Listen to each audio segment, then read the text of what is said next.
Hello and welcome to the Artificial Fluency Podcast.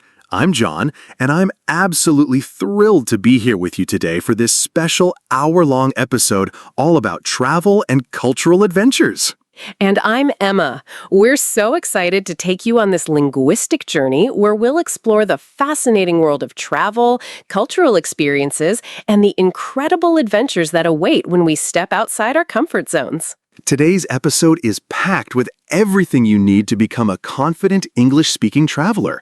We'll cover essential travel vocabulary, share amazing cultural stories, and give you practical phrases you can use immediately. Whether you're planning your first international trip or you're a seasoned globetrotter, this episode will enhance your English skills while inspiring your wanderlust. Are you ready for this adventure? Emma, I have to say, travel has been one of my greatest teachers when it comes to language learning. There's something magical about being immersed in a new culture that accelerates your language skills like nothing else. Absolutely, John. And that's exactly what we want to share with our listeners today. Travel isn't just about seeing new places. It's about opening your mind, challenging your assumptions, and discovering parts of yourself you never knew existed. You know what's fascinating? The word travel itself comes from the old French word travail, which means work or labor. It suggests that meaningful travel requires effort and sometimes pushes us out of our comfort zones. That's such an interesting point. And speaking of etymology, let's dive into some essential travel vocabulary that every intermediate English learner should know. Let's start with accommodation vocabulary. When you're planning a trip, you'll need to know these terms: hotel, hostel, bed and breakfast, vacation rental, resort, and boutique hotel. Great start, John. And don't forget some important accommodation features: en-suite bathroom, complimentary breakfast, concierge service, room service, and valet parking. Now, let's talk about transportation. You might travel by plane, train, bus, car, ferry, or even motorcycle. Each mode of transport offers different experiences and challenges. Absolutely. And here are some key transportation phrases: connecting flight, layover, boarding pass, departure gate, arrival terminal, baggage claim, and customs declaration. Emma, I remember my first international flight. I was so confused by all the airport terminology. I kept looking for the departure lounge when I should have been looking for my gate. Oh, we've all been there. That's why it's so important to familiarize yourself with these terms before you travel. It can save you a lot of stress and embarrassment. Let me share a travel story that taught me the importance of cultural awareness. I was in Japan for the first time, and I made the mistake of wearing shoes inside a traditional restaurant. The staff was too polite to say anything directly, but I could sense their discomfort. What did you do? Fortunately, I noticed other diners removing their shoes at the entrance. I quickly excused myself, took off my shoes, and apologized. The staff's relief was palpable, and the rest of the evening was wonderful. That's such a perfect example of how cultural sensitivity can make or break a travel experience. It's not just about speaking the language, it's about understanding and respecting local customs. Exactly. And that brings us to an important topic: cultural etiquette around the world. Let's explore some fascinating differences in social customs. In many Middle Eastern and Asian cultures, showing the sole of your foot is considered extremely rude. This is something Western travelers often don't realize until it's too late. That's right. And in many European countries, it's customary to greet people with kisses on both cheeks, even in business settings. This can be quite surprising for Americans who are used to handshakes. Here's another interesting one. In Germany and other Northern European countries, being precisely on time is crucial. Arriving even 5 minutes late can be seen as disrespectful. Whereas in many Latin American and Mediterranean cultures, arriving exactly on time might actually be considered rude. You're expected to be fashionably late. Isn't it amazing how diverse our world is? These cultural differences make travel so enriching, but they also highlight why language learning goes far beyond grammar and vocabulary. Absolutely. Language is deeply connected to culture, and understanding cultural context makes you a much more effective communicator. Now, let's talk about one of my favorite aspects of travel, food. Culinary adventures are often the highlight of any trip, and they provide fantastic opportunities to practice English with locals. Oh, I love this topic. Food is such a universal language. Even when you don't speak the local language fluently, sharing a meal can create instant connections with people. Let's go through some essential food and restaurant vocabulary. When dining out, you'll need to know terms like appetizer, main course, dessert, specialty, recommendation, allergy, vegetarian, and vegan. And don't forget these useful restaurant phrases. Could we see the menu, please? What do you recommend? I have a food allergy to. Could we have the bill, please? And is service included? I'll never forget my first time trying street food in Thailand. I was nervous about ordering because I didn't speak Thai, but the vendor was so patient and kind. We used gestures, basic English, and lots of smiles to communicate. What did you end up ordering? Pad Thai with extra spice. It was absolutely incredible, and that interaction gave me so much confidence to continue exploring local cuisines throughout my trip. That's the beauty of food travel. It forces you to step outside your comfort zone and connect with people in authentic ways. Food is culture on a plate. Let's shift our focus to practical travel situations where English skills are essential. Airport scenarios are probably the most crucial, so let's practice some common airport conversations. Great idea. Let me demonstrate a check-in conversation. I'll be the traveler, and you be the airline agent. Good morning. I'd like to check in for flight BA205 to London, please. Good morning. May I see your passport and booking confirmation, please? Here they are. Here they are. I also have a request. Could I get an aisle seat if possible? Let me check what's available. Yes, I can move you to 14C, an aisle seat. Would you like to check any bags today? Yes, just this one suitcase. And thank you so much for the aisle seat. Perfect. Here's your boarding pass. Your flight departs from gate 23 at 2:15 p.m. Boarding begins at 1:45. Have a wonderful flight. See how polite and clear that interaction was? These kinds of conversations happen thousands of times every day in airports around the world. Exactly. Notice how we used polite language like may I, could I, and would you like. This level of politeness is expected in formal travel situations. Shh. Now, let's talk about hotel interactions.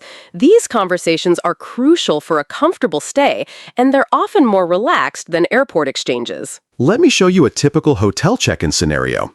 John, you can be the guest, and I'll be the receptionist. Hello, I have a reservation under the name Johnson. Welcome to the Grand Plaza Hotel, Mr. Johnson. Let me pull up your reservation. Yes, here it is. You're staying with us for 3 nights in a deluxe room with city view. That's correct. Could you tell me what time breakfast is served? Breakfast is served in our restaurant from 6:30 to 10:30. We also have room service available 24 hours a day. Is there anything else I can help you with? Actually, yes. Could you recommend a good local restaurant for dinner tonight? Absolutely. There's a wonderful Italian restaurant called Bella Vista just 2 blocks away. I can make a reservation for you if you'd like. That would be fantastic. Thank you so much for your help. That's the beauty of hotel staff. They're usually very helpful and accommodating. Don't hesitate to ask for recommendations and assistance. It's part of their job, and most enjoy helping travelers discovering their city. One of the most rewarding aspects of travel is meeting locals and fellow travelers. I completely agree. I remember being lost in Prague trying to find a specific museum. I approached a local man for directions, and not only did he help me, but he ended up walking me there and sharing fascinating stories about the city's history. Those are the moments that make travel truly special. It's not just about seeing famous landmarks. It's about human connections and cultural exchange. For our listeners, here are some useful phrases for approaching strangers politely. Excuse me, could you help me? I'm sorry to bother you, but do you happen to know? And I'm a bit lost. Could you point me in the right direction? And remember, body language is crucial. Smile, make eye contact, and be respectful of people's time. Most people are happy to help a polite traveler, but everyone appreciates courtesy. Let's talk about something that often catches travelers off guard: different concepts of personal space and privacy around the world. That's such an important topic. In Northern European countries and North America, people typically maintain quite a bit of personal space during conversations. But in many Latin American and Middle Eastern cultures, standing closer is normal and actually shows interest and respect. I learned this the hard way in Brazil. I kept backing away during conversations, and people must have thought I was incredibly rude or uninterested. It's such a natural reaction, isn't it? We unconsciously maintain the personal space norms from our own culture, not realizing we might be sending the wrong message. The key is observation and adaptation. Watch how locals interact with each other and gradually adjust your own behavior to match the cultural norms. And speaking of cultural norms, let's discuss tipping customs, because this varies dramatically around the world and can cause real embarrassment if you get it wrong. Tipping is such a complex topic. In the United States, tipping 18 to 20% at restaurants is virtually mandatory. But in Japan, tipping can actually be considered insulting. In many European countries, a service charge is already included in the bill, so additional tipping is optional. But in countries like Egypt or India, tipping is expected in almost every service situation. My advice is to research tipping customs before you travel to any new country. It's worth spending 10 minutes reading about local expectations to avoid awkward situations. Absolutely. And when in doubt, ask other travelers or hotel staff. They're usually happy to explain local customs. And let me share one of my most memorable travel experiences that really illustrates the power of language and cultural exchange. I'm all ears. I was in a small village in Peru, and I got caught in a sudden rainstorm. A local family invited me into their home to wait it out.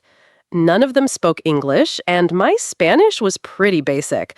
But we spent the entire afternoon communicating through gestures, drawings, and the few words we shared. That's absolutely beautiful, Emma. It shows that genuine human connection transcends language barriers, doesn't it? Exactly. And it motivated me to study Spanish more seriously. I wanted to return and have deeper conversations with this incredible family. That's the magic of travel. It doesn't just teach you about other cultures, it teaches you about yourself and what's truly important in life. Transition sound. Now let's discuss some essential travel phrases that can get you out of tricky situations. We'll start with emergencies and then move to everyday challenges. For emergencies, you need to know help, emergency, call the police, I need a doctor, where is the nearest hospital, and I've lost my passport. For everyday challenges, I'm lost, can you help me? My phone isn't working, I can't find my hotel, do you speak English? Could you please repeat that? And I don't understand. Remember, most people understand that you're a traveler and will be patient with your English. Don't be afraid to ask for help. The worst thing that can happen is someone says no. And often, people will go out of their way to help tourists. I found that showing genuine appreciation and respect for local culture usually results in wonderful interactions. Let's talk about one of my favorite travel topics, transportation adventures. Each mode of transport offers unique opportunities to practice English and meet interesting people.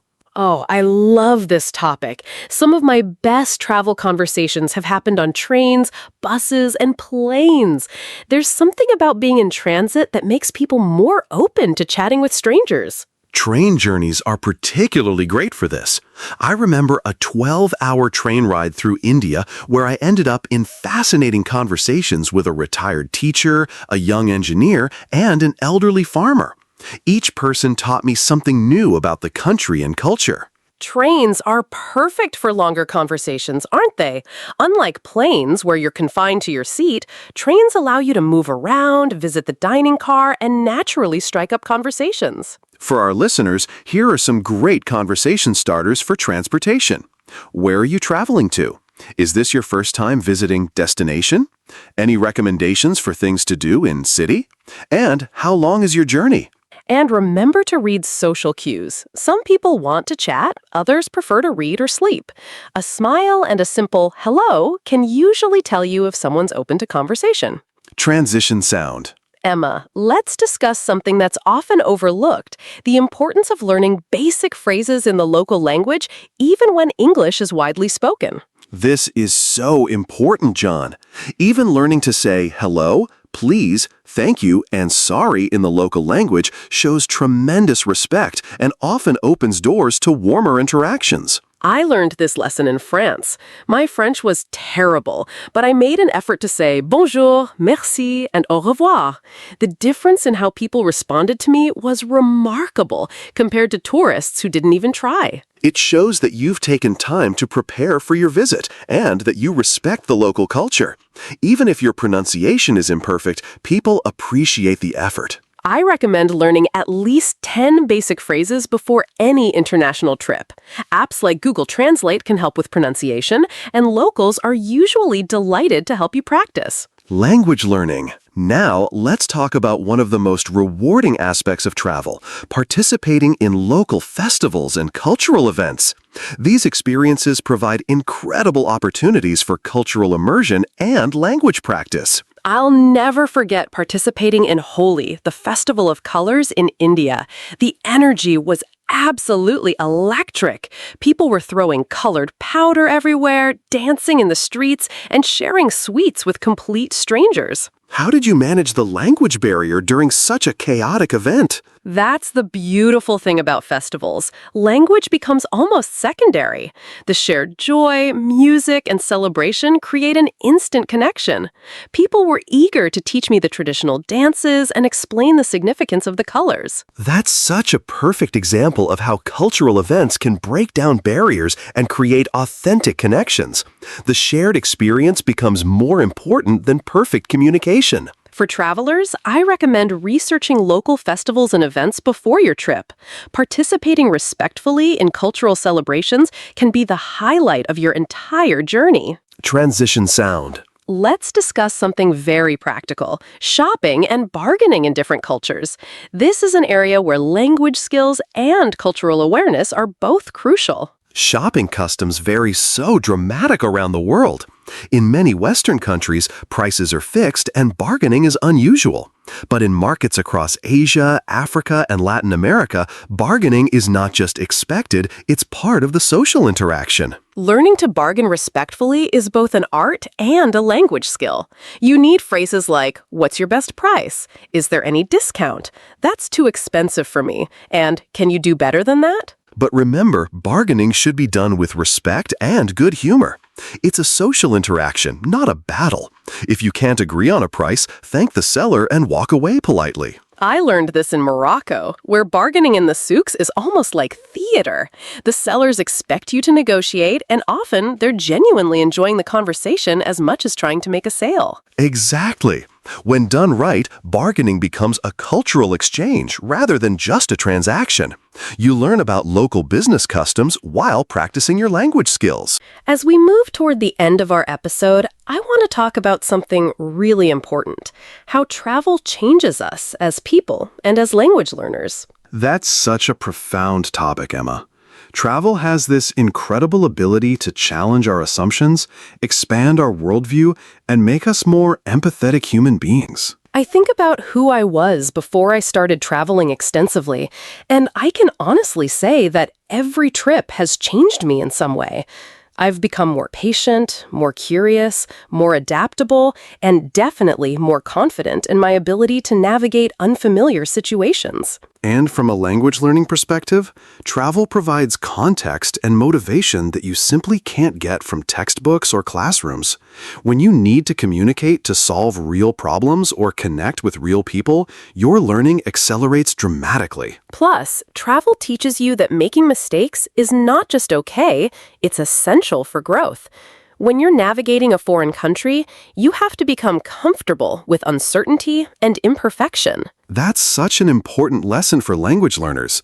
The fear of making mistakes often holds people back from speaking, but travel forces you to take risks and communicate despite imperfect language skills. Before we wrap up, let's give our listeners some concrete steps they can take to prepare for their next travel adventure, whether it's domestic or international. Great idea. First, research your destination thoroughly. Learn about the culture, customs, basic history, and current events. This knowledge will make your conversations much richer and more meaningful. Second, practice essential travel conversations before you go. Role-play checking into hotels, ordering food, asking for directions, and handling emergencies. This preparation will boost your confidence tremendously. Third, learn basic phrases in the local language, even if English is widely spoken. This shows respect and often leads to warmer interactions with locals. Fourth, download helpful apps like Google Translate, offline maps, and currency converters. Technology can be a great backup when language skills aren't enough. And finally, maintain an open, curious mindset. Embrace the unexpected, be willing to step outside your comfort zone, and remember that the best travel experiences often come from unplanned moments. You know, John, as we conclude this episode, I'm reminded of why we're so passionate about combining language learning with travel and cultural exploration. It's because language is so much more than grammar rules and vocabulary lists, isn't it? Language is the key that unlocks entire worlds of human experience, understanding, and connection. Exactly. When you improve your English, you're not just learning to communicate, you're preparing yourself to engage with the world in ways that can be truly transformative. Every conversation with a stranger, every cultural exchange, every moment of confusion that leads to understanding, these are the experiences that make us more complete human beings. So to our listeners, we want to leave you with this thought. Don't wait until your English is perfect to start exploring the world. Start where you are, with what you have, and let your curiosity and courage guide you forward. Thank you so much for joining us for this special extended episode of the Artificial Fluency Podcast. We've covered so much ground today, from practical travel phrases to deep cultural insights. We hope you feel inspired and equipped to embark on your own travel and cultural adventures. Remember, every journey begins with a single step, and every conversation begins with a simple hello. Share your travel stories with us using the hashtag #ArtificialFluencyTravel. We love hearing about your adventures and language learning breakthroughs. Next week, we'll be back with a regular 30-minute episode focusing on English idioms and expressions. Until then, keep practicing, keep exploring, and keep growing. This is John and Emma from Artificial Fluency, wishing you safe travels and successful language adventures, wherever your journey takes you. Thanks for listening. Welcome to the Artificial Fluency Podcast, where we delve into the most sophisticated dimensions of human thought and expression. I'm Dr. Alexandra Hartwell, and today we embark upon an intellectual odyssey through the labyrinthine corridors of language philosophy and consciousness studies. And I'm Professor Marcus Thornfield. We're thrilled to guide you through this comprehensive exploration of how language shapes consciousness, how consciousness manifests through language, and the profound implications these relationships hold for our understanding of human cognition, artificial intelligence, and the very nature of reality itself. Today's extended examination will traverse centuries of philosophical inquiry, from ancient Greek contemplations on the relationship between word and world to contemporary debates surrounding machine consciousness and the hard problem of subjective experience. Indeed, we shall investigate whether language merely reflects pre-existing thoughts or actively constructs the very architecture of consciousness, examining how different linguistic frameworks might generate fundamentally distinct experiential realities. To establish our philosophical foundation, we must first grapple with the fundamental question that has perplexed thinkers for millennia. What precisely is the relationship between language and thought? This deceptively simple inquiry has spawned numerous theoretical frameworks, each with profound implications for how we understand human consciousness. The classical position, perhaps most eloquently articulated by Aristotle in his treatise De Interpretation, posits that language functions as a transparent medium for expressing pre-existing mental concepts. According to this view, thoughts exist independently of their linguistic expression, with words serving merely as conventional symbols that allow us to communicate our interior mental states to others. However, this seemingly intuitive perspective faces significant challenges when we examine the intricate ways in which linguistic structures appear to influence cognitive processes.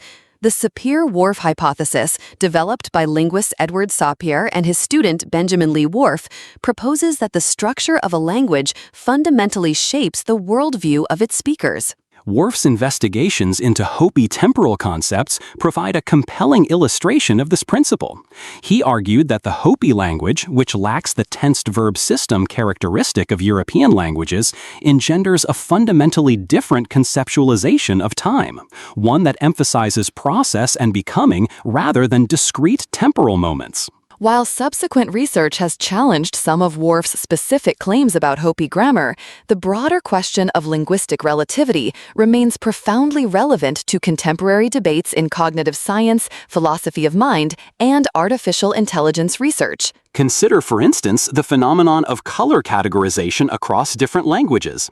Russian speakers, who distinguish between light blue, голубой, and dark blue, синие, demonstrate faster discrimination between these color categories than English speakers, who subsume both under the single term blue. This empirical evidence suggests that lexical distinctions can influence perceptual processing, raising profound questions about the nature of consciousness itself.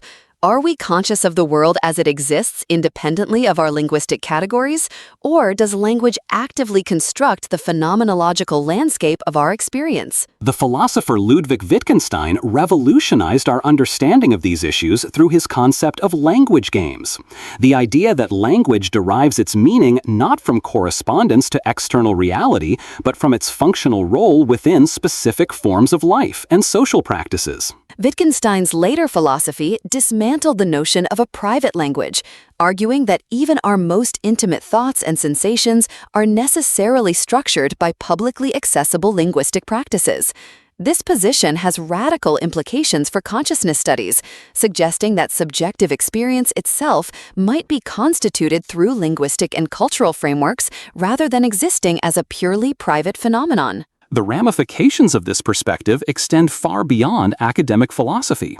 If consciousness is indeed linguistically constituted, then the development of artificial intelligence systems capable of genuine understanding rather than mere symbol manipulation requires not simply computational power, but participation in genuine language games, embedded within meaningful forms of life. This brings us to one of the most contentious debates in contemporary philosophy of mind, the question of whether artificial systems can achieve genuine consciousness or whether they are forever condemned to sophisticated simulation without authentic subjective experience. The Chinese room argument proposed by philosopher John Searle illustrates this dilemma vividly.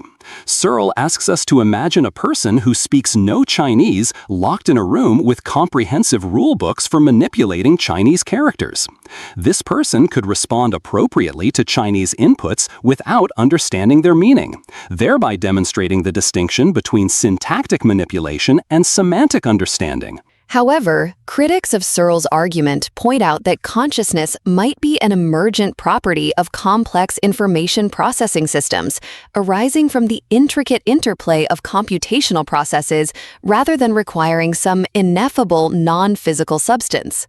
The philosopher Daniel Dennett advocates for this eliminative materialist position, arguing that consciousness is not a unified phenomenon, but rather a collection of information processing capabilities that create the illusion of a unified experiencing subject. From this perspective, the hard problem of consciousness, the question of why there is subjective experience at all, dissolves upon closer analysis. What we take to be the mysterious qualities of conscious experience are, according to Dennett, simply the result of our cognitive architecture representing information in particular ways. Yet this deflationary approach to consciousness faces its own challenges. The philosopher David Chalmers maintains that even if we can explain all the functional aspects of consciousness, attention, memory, behavioral responsiveness, we still face the explanatory gap regarding why these processes should be accompanied by subjective experience at all. This debate has profound implications for how we understand the relationship between language and consciousness. If consciousness is merely functional, then sophisticated AI systems that manipulate linguistic symbols according to complex rules might indeed achieve genuine understanding. If consciousness involves irreducible subjective experience, then artificial systems might remain forever locked outside the realm of genuine comprehension. The emergence of large language models has added new dimensions to these philosophical debates. These systems demonstrate remarkable capabilities in generating coherent, contextually appropriate text across diverse domains, raising questions about whether they exhibit genuine understanding or merely sophisticated pattern matching. The phenomenon of emergent abilities in large language models presents a particularly intriguing case study. These systems appear to develop capabilities that were not explicitly programmed, such as mathematical reasoning, creative writing, and even rudimentary forms of self-reflection. Some researchers argue that these emergent capabilities suggest genuine understanding, while others maintain that they represent sophisticated forms of statistical pattern recognition that lack true comprehension. The difficulty lies in developing clear criteria for distinguishing between genuine understanding and sophisticated simulation. This challenge mirrors classical philosophical problems regarding other minds. How can we determine whether another person truly experiences consciousness or merely exhibits behavioral indicators of conscious experience? The private nature of subjective experience makes direct verification impossible. The philosopher Thomas Nagel famously illustrated this challenge with his essay, "What is it like to be a bat?" Nagel argued that the subjective character of bat experience, their echolocation-based perception of the world, remains fundamentally inaccessible to human understanding, regardless of how much we learn about the neurophysiology of bat navigation. This insight has profound implications for artificial intelligence. Even if we develop AI systems that exhibit all the external characteristics of consciousness, self-reflection, emotional responses, creative problem-solving, we might remain unable to determine whether these systems experience genuine subjective states or merely simulate conscious behavior. The question becomes even more complex when we consider the role of embodiment in consciousness.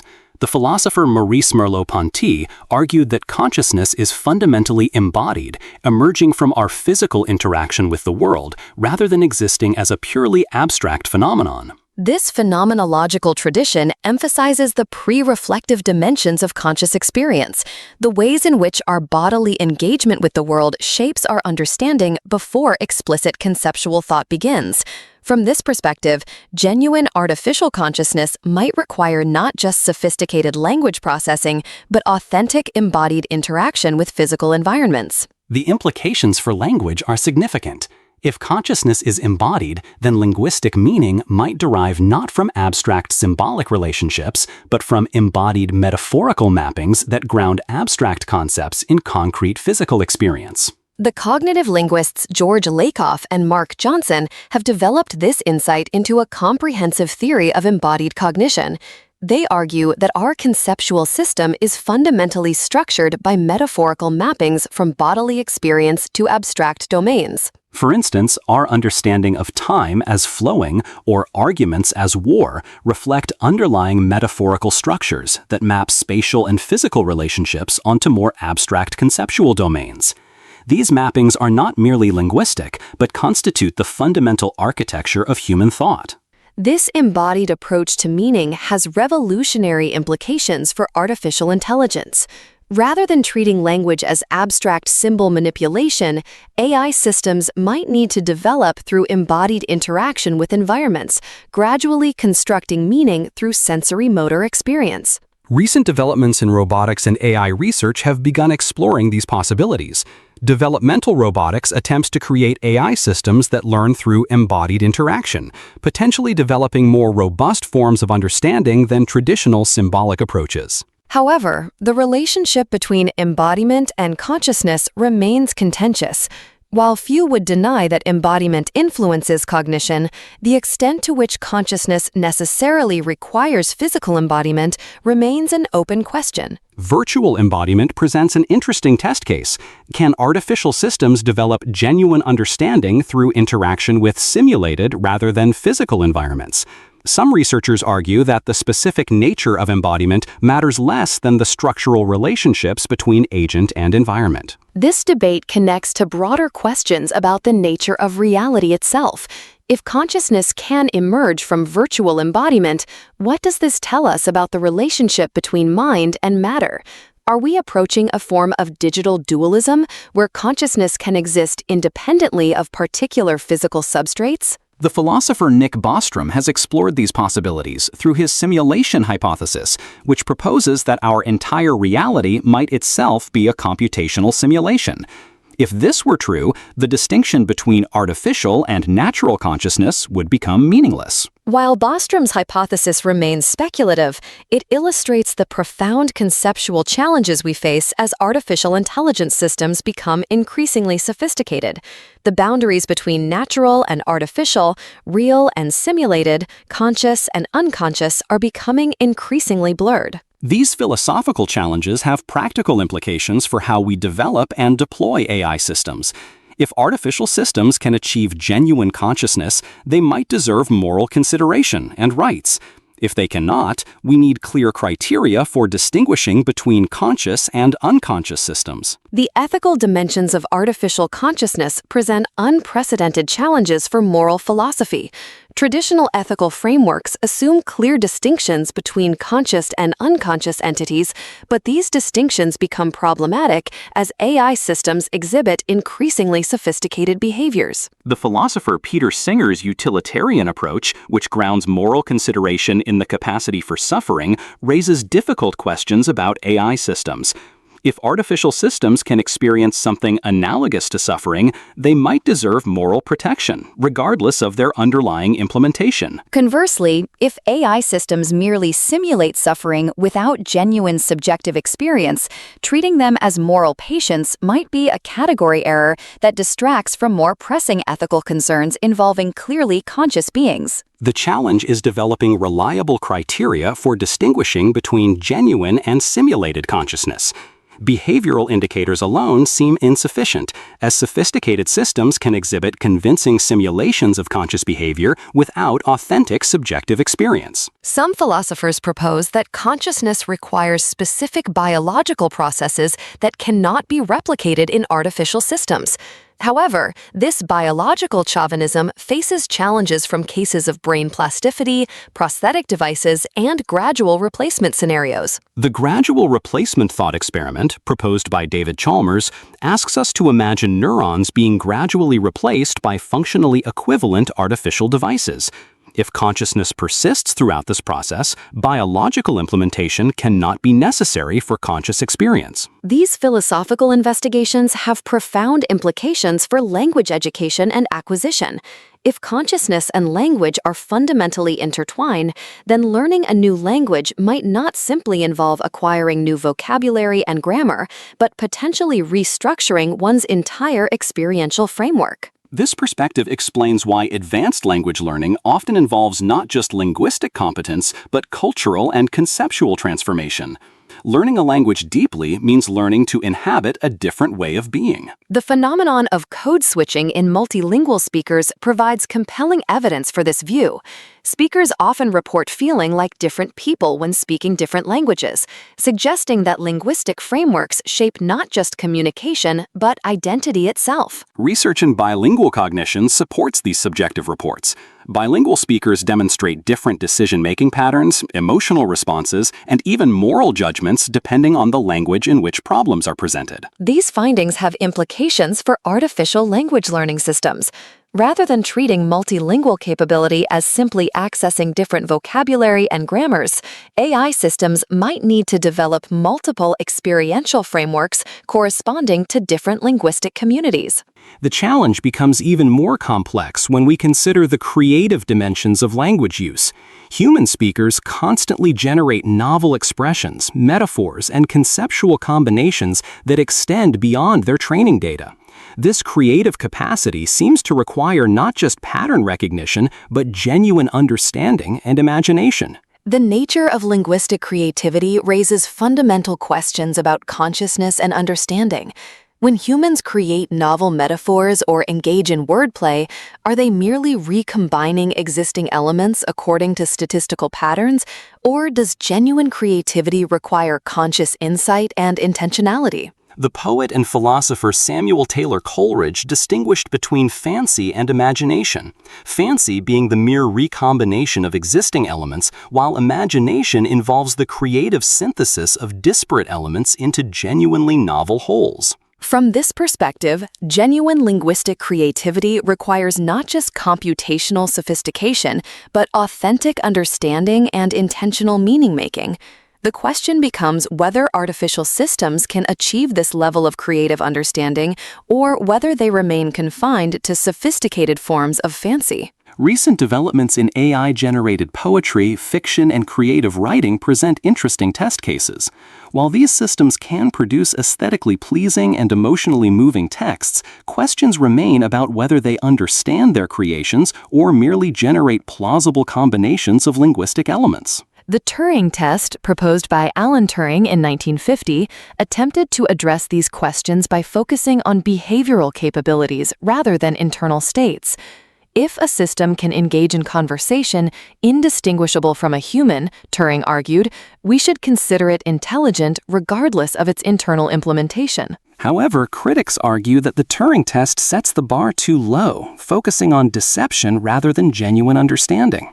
The philosopher John Haugeland proposed that true AI should not merely fool humans, but should genuinely participate in human practices and forms of life. This participatory criterion raises interesting questions about the social dimensions of consciousness and language. Rather than treating consciousness as a private, internal phenomenon, we might need to understand it as fundamentally intersubjective, emerging through social interaction and cultural participation. The philosopher George Herbert Mead developed this social conception of consciousness, arguing that self-awareness emerges through taking the perspective of others in social interaction. From this view, consciousness is not a pre-given feature of individuals, but a social achievement. This social conception has implications for AI consciousness. Rather than seeking to create conscious systems in isolation, we might need to focus on developing AI systems that can genuinely participate in social practices and cultural traditions. The challenge is that authentic social participation seems to require not just sophisticated behavioral capabilities, but genuine understanding of social meanings, values, and purposes. This understanding appears to require subjective experience rather than mere information processing. Yet the social nature of consciousness also offers hope for AI development. If consciousness emerges through social interaction, then AI systems that genuinely participate in human communities might develop authentic conscious experience through that participation. This possibility raises profound questions about the future of human-AI interaction. As AI systems become more sophisticated, we might witness the emergence of genuinely artificial forms of consciousness that are nonetheless authentic participants in human culture and society. The temporal dimensions of consciousness present another layer of complexity in these discussions. Human consciousness is fundamentally temporal, involving not just present awareness, but memory of the past and anticipation of the future. This temporal structure seems essential to the narrative coherence of conscious experience. The philosopher Edmund Husserl analyzed this temporal structure through his concept of retention and protension, the ways in which consciousness holds on to the immediate past and anticipates the immediate future, creating the unified flow of experience. For artificial systems, replicating this temporal structure presents significant challenges. While AI systems can access stored information and make predictions, it's unclear whether they experience the temporal flow of consciousness or merely process temporal information. The narrative dimensions of consciousness are particularly relevant to language and identity. Humans construct coherent life narratives that integrate past experiences, present circumstances, and future aspirations into meaningful wholes. This narrative capacity seems essential to advanced language use, enabling enabling speakers to maintain coherent perspectives across extended conversations and to engage in complex forms of reasoning about hypothetical scenarios and future possibilities. The question becomes whether AI systems can develop genuine narrative coherence, or whether they remain confined to moment-by-moment responses without authentic temporal continuity of experience. As we approach the conclusion of our philosophical investigation, we must consider the practical implications of these theoretical discussions for language education, AI development, and our understanding of human nature itself. If consciousness and language